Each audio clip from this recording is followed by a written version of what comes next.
guys, pakarwas tayo. Trifle foam. Ayan na.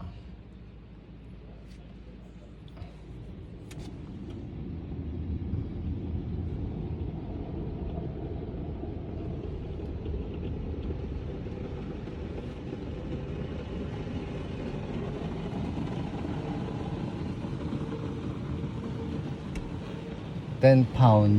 Depende guys kung anong tawag dito, anong option nyo guys. Mayroong with the wax, medyo mahal yung triple wax. May diamond wax. Meron din dito guys yung iwan mo lang yung car mo kung gusto mong ipalinis yung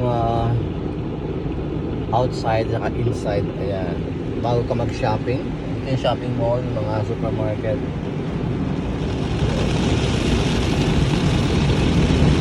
$20 lang.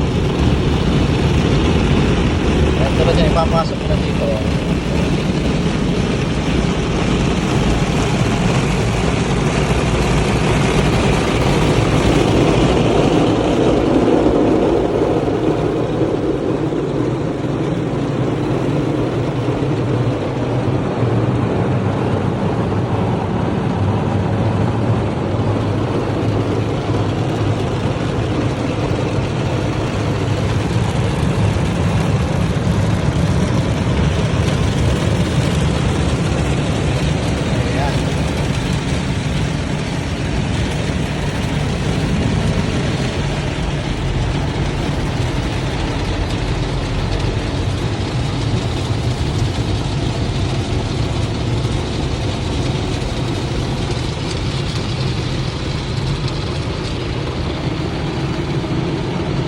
Gasoline dito din.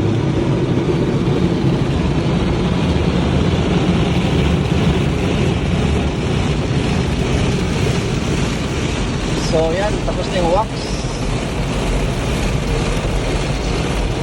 Malinis na siya.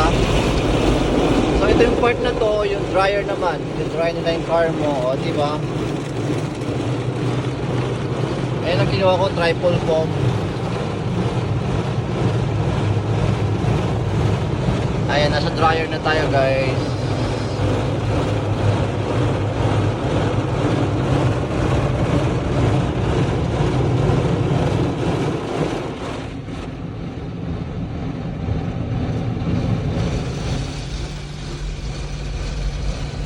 Ayan, tapos na siya guys, yung paglinis niya.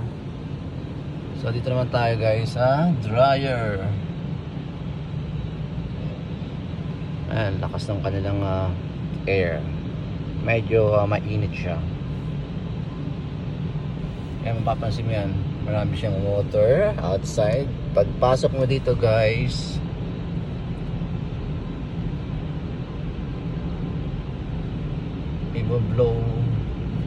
i-blower na siya guys. Ayan, blower na siya. Ito yung mga blower niya, lalaki oh. Kita mo yan oh, mapapansin mo yung water nawawala na. Ayun. So 3 times a month ako nagpapakarwas, depende sa weather.